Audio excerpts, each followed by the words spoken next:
Let me tell you, if you ever wanted to throw scissors at Gary Coleman until he fucking explodes, shit, this is the game for you.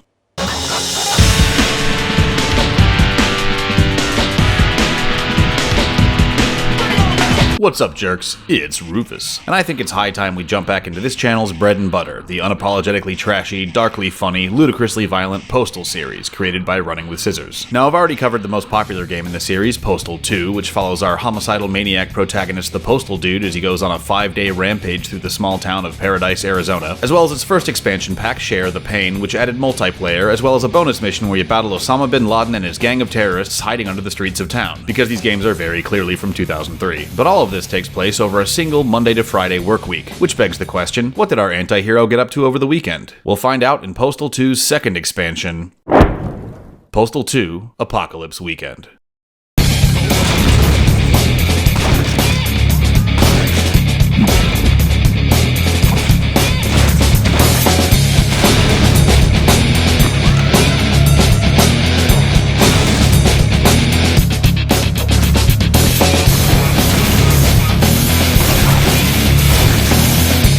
That's right, the answer is even more batshit insane, goofy-ass carnage. Now to refresh your memory, 20-year-old spoiler alert, at the end of Postal 2, the entire town has devolved into complete apocalyptic chaos due to an accidental leak of military mind-altering gas. Normally, I'd expect a fancy cinematic to explain such a crucial story element. So everyone in Paradise has gone fucking nuts and started shooting at each other, and there's cats raining from the sky for whatever reason.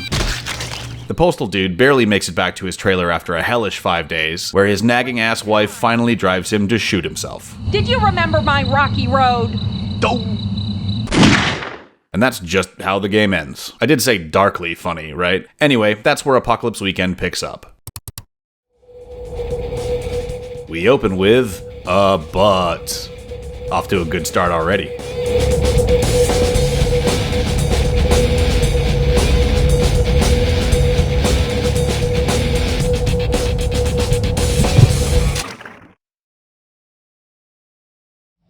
Yep, looks like everything worked out pretty good in the end. Eh, champ?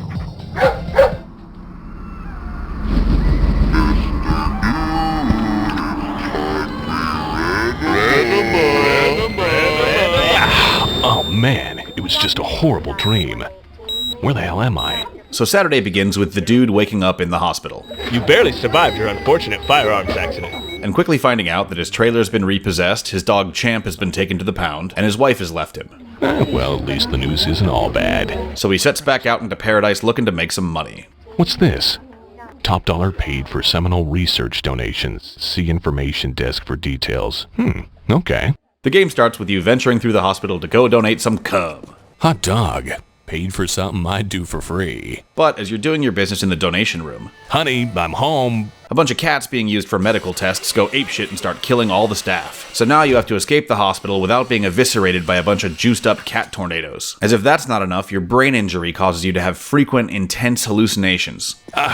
Brain hurting. During which all the game's graphics go completely haywire and hordes of grenade-wielding Gary Colemans try to murder you. And a variety of them too. Some with mad cow heads, some partially invisible, some made entirely of water. This game gets real fucking weird right out the gate. After fighting the Catnados and Nightmare Garys through the entire facility, including balancing across exterior balconies and climbing through the sewer system, you eventually collect your jizz money and escape the now totally destroyed hospital. You know, I'm really amazingly hungry right now. Now with a little cash in your pocket, you set off through town to go grab some grub. Fortunately, that whole mind-altering gas thing seems to have worn off and the townspeople are back to normal, so you head over to the Greasy Panda Chinese restaurant. But as you try to order, you notice something is very wrong with the staff. I will eat your fucking brain!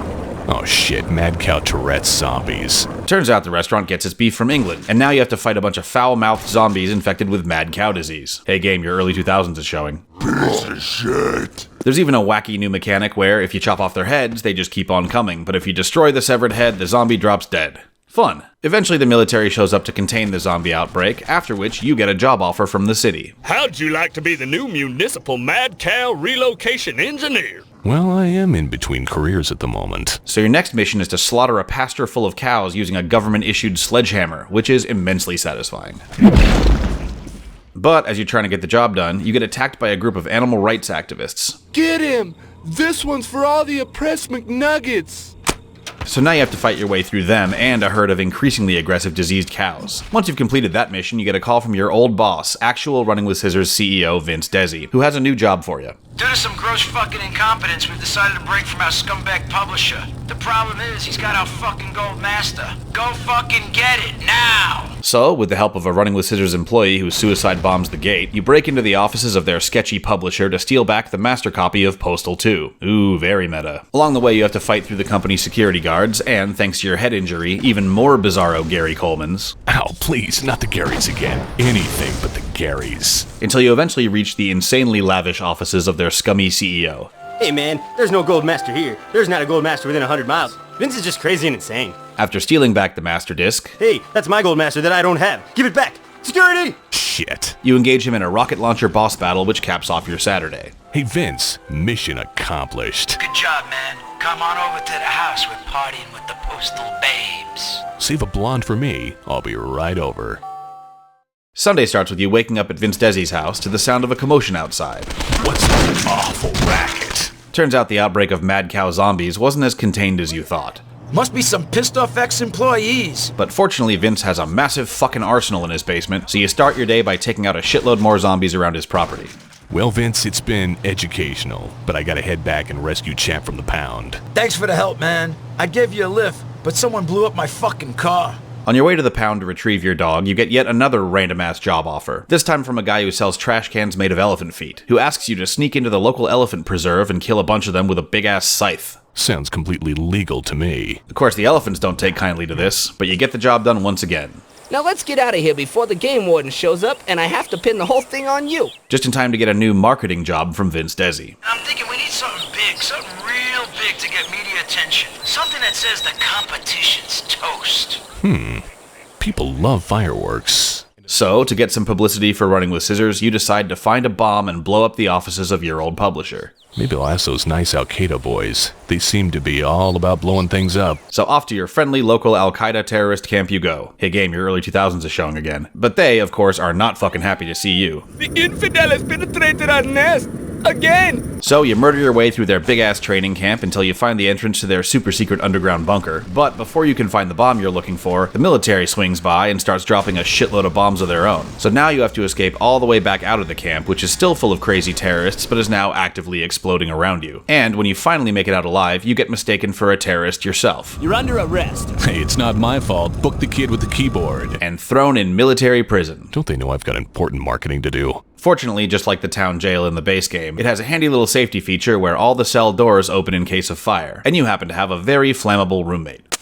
And now I am dying. So you escape your cell and now have to fight your way through a surprisingly fucking massive military base. Eventually you find your way into their underground nuclear bunker, but be careful, you can't fire a single shot in here without setting off all the nukes and insta-killing yourself. So all the combat in this area has to be done with melee weapons. The soldiers have helmets so they're immune to your sledgehammer, but the machete works nicely. And eventually you stumble across the big-ass bomb you've been searching for this entire time. An actual fucking nuclear warhead. I don't know what this is, but I'm sure it'll make a nice fireball. But as soon as you pick it up, your brain injury kicks in again and starts making you trip balls in a big way. Okay, either my head wound is kicking in or some game designer was smoking crack. So you platform through a surreal hellscape and fight off a few more evil Garys before coming back to reality and making your way up to the surface, only to find the entire complex is now overrun with mad cow zombies. So you fight your way through hordes of the undead and yet another evil Gary freak out until you finally escape the base and get back into town, only to find that, while you've been gone, Al-Qaeda's managed to radicalize the townsfolk. Our right to freely express our views by openly hating and destroying all that we dislike. What he said. Fight, my brothers! Hallelujah! Holy shit, it's the apocalypse. Again.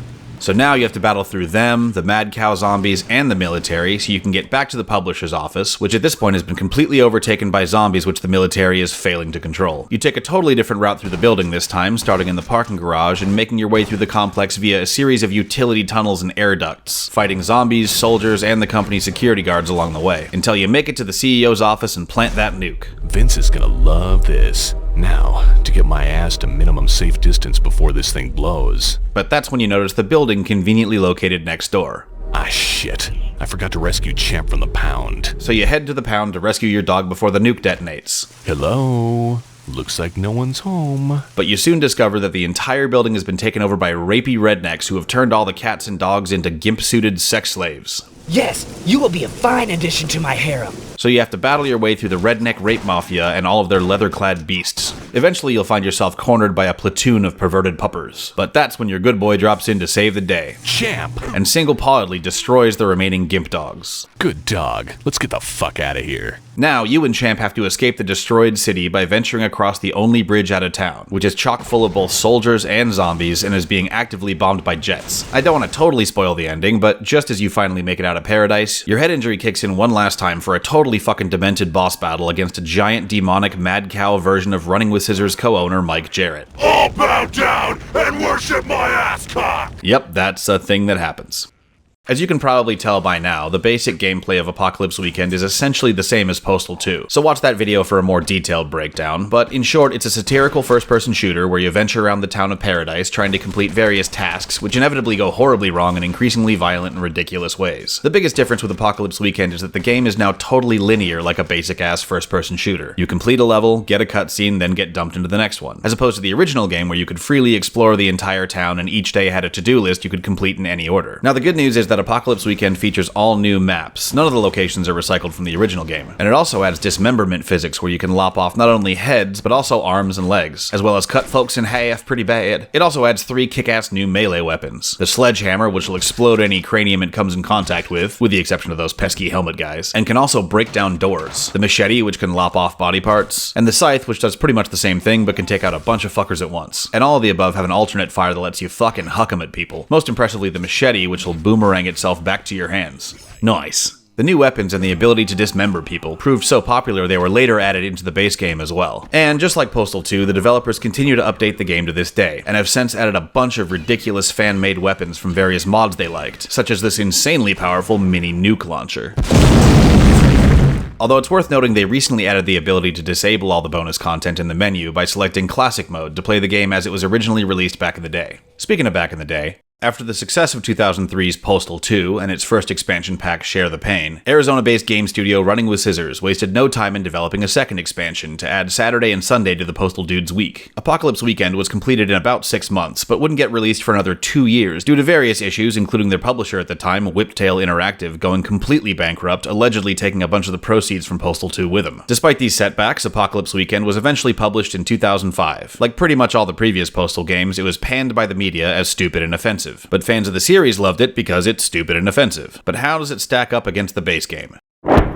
Now, I'm not going to go back over all the pros and cons of Postal 2, most of which also apply here, so I encourage you to go watch that video. But my favorite thing about Apocalypse Weekend is that it's goddamn hilarious. Generally speaking, each Postal game is more over-the-top, goofy, and ridiculous than the last, and Apocalypse Weekend is no exception. You get all the classic Postal 2 humor, funny billboards like Laundered Clams, Fine Italian Dining, this porno theater playing titles like Sperms of Endearment and Brutal Donkey Rape, this garden store whose sign is half burnt out so it reads Torture Shop, Soylent Green is People, not to mention all the terrible fake games in the publisher's office like Shiny Cube, Hallway Tournament 2005, and Cyber Vampinatrix. And as usual, our homicidal protagonist is self-aware that he's in a game, making fun of the level design. Either that door is going to open up later, or some level designer is really fucked up. The missions you're on. I'd probably stop yammering about being hungry if I'd just go to the damn restaurant already. And even referencing previous games. Hopefully they aren't holding a grudge against me for slaughtering so many of them in the patch. Speaking of callbacks, one of the first things you find is that Gary Coleman apparently survived the original game, as you bump into him in both the hospital and wandering around town, and he is, quite understandably, terrified of you.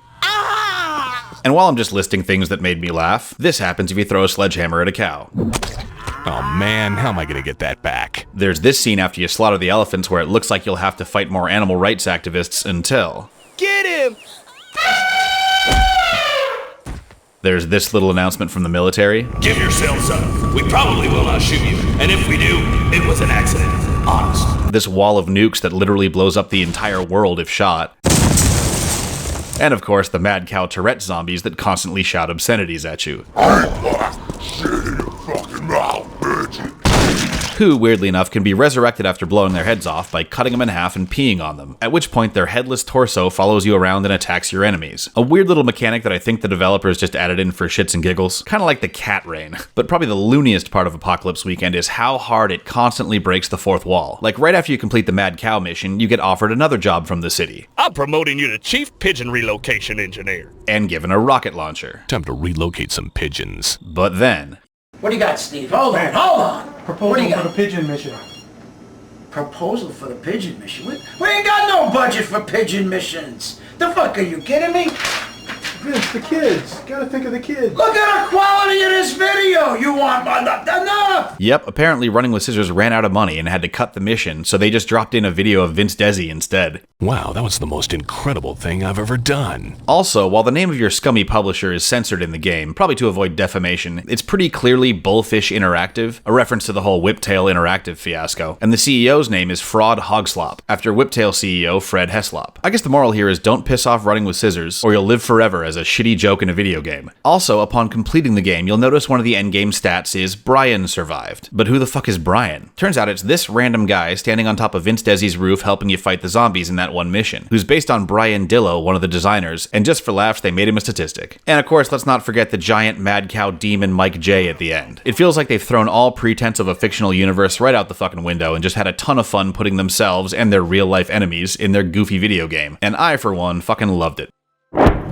Now, the biggest problem with Apocalypse Weekend is that it's totally goddamn linear. In Postal 2, you could wander freely around town as long as you like, looking for Easter eggs and causing all kinds of violent chaos, or none at all if you prefer. In fact, you can beat the whole game without firing a single shot. And each day features a few goofy missions to complete at your leisure, which are basically all just stupid jokes. Apocalypse Weekend, on the other hand, is just one mission after another, or in other words, just one stupid joke after another. There is a generic town area you visit 3 times throughout the game, so you can get your random mass murder jollies. And it does have some secret stuff to find, but it's a pretty small map and essentially just a place you have to walk through to get to whatever the next mission is. There's no open worldiness to it at all, it's just another level to complete. Yet somehow, for a completely linear game, there is a shitload of backtracking. First, reaching the end of the entire terrorist camp, then being forced to do the whole thing again in reverse, which sucks ass, especially after having to do that exact same shit in the previous expansion. And then you immediately have to do basically the same thing with the military base, fighting your way all the way in and then all the way back out again, but now with zombies. Seriously, Sunday just drags on forever. And a lot of the missions require killing a certain amount of zombies or animals, not to mention this poor guy, and good luck getting through the last couple of missions without shooting anyone, so you don't even have the option to play the game as a pacifist and get the Jesus achievement anymore. So much for freedom of gameplay.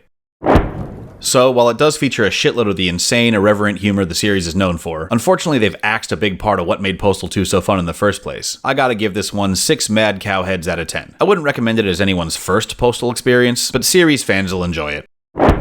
Postal 2 Apocalypse Weekend was released in 2005 as a CD for old-ass Windows, Mac, and Linux computers. Like the earlier Postal games, it's remained readily available over the years as part of various Postal compilations, and you can currently buy it for just $10, bundled with the base game and the Share the Pain expansion, on Steam, where the developers are still maintaining and updating the game to this day. They even now include a Week in Paradise mode, based on an old fan modification, which lets you play all 7 days in a single run. The Steam version works on modern Windows and Linux computers. Unfortunately, it doesn't work on Macs anymore, since Apple dropped support for 32-bit programs, aka anything made before about 2006, and it's not available on any mobile devices or consoles. But if you have a PC or a Linux box and you're a fan of Postal 2, I encourage you to give it a spin and try your hand at defeating the legions of evil Gary Colemans. Links in the description.